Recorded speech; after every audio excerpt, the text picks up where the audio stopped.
হায় হায়, এর চেয়ে কি আর লজ্জা হইতে পারে? লজ্জা শরম আসলে নাই। লজ্জা শরম থাকলে কি আর এইরকম হয়?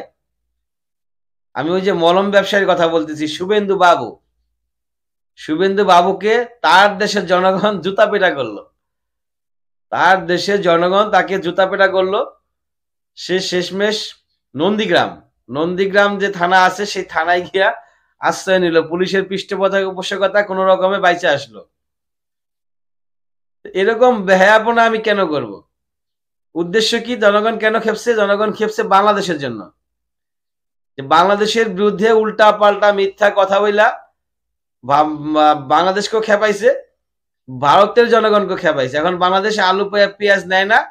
এখন কলকাতার জনগণ আলু পেঁয়াজ পাচ্ছে না, সেখানে দর্শনার্থীও যাচ্ছে না, হসপিটালগুলো ফাঁকা। সেজন্য জনগণ খেপে গেছেন। আরো কিছু উল্টাপাল্টা কথা বলছেন সংসদে, খুবই ডিয়ারিং কথা। মমতা মমতা ব্যানার্জির বিরুদ্ধে মানে অত্যন্ত রুচি রুচি ওর নাই বললেই চলে। সেখানে কি বললো সে? যদি শরীর থাকে তাহলে জ্বর হবে, শরীর থাকলে একটু একটু জ্বর হবে, একইভাবে রেপও হবে একটু একটু। মমতাকে উদ্দেশ্য করে এই কথা বলছেন। চিন্তা করা যায় মানে ওর মেন্টালিটি, ওর মাইন্ড কতটা লো কোয়ালিটির। নরেন্দ্র মোদী এই ধরনের ব্যক্তিকে কিভাবে তার দলে জায়গা দেয় আমি বুঝি না। এটা নিয়ে তখন সংসদের ভিতরে তোলপাড় সৃষ্টি হয়। সংসদে দেখলাম যে সমগ্র সংসদ ধাউ ধাউ করতেছে এবং স্পিকার স্পিকার তার মাইক বন্ধ করে তার বিরুদ্ধে কথা বলেন। কেমন পরিমাণ বেহায়া, কেমন পরিমাণে নিচু, কেমন পরিমাণে ছোট লোক সে,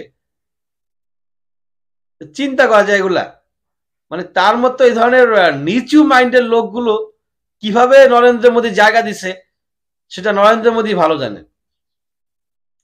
এখন এই বেহায়া যদি এখন শিক্ষা না পায় তাহলে আর কোনোদিনও সে শিক্ষা পাবে না। আবার শুনতেছি সে গরু মাংস খাইতো, আগে নাকি মুসলমানদের ভক্ত ছিল। মুসলমানদের ভক্ত ছিল, কুরবানির ঈদের সময় মুসলমানদের বাড়ি গিয়া গিয়া 2 বাটি 3 বাটি করে গরু মাংস না অনাহারে সে অনায়াসে ভক্ষণ করত। আর এখন গরুর মুদ খায়। এটা ভাবা যায়?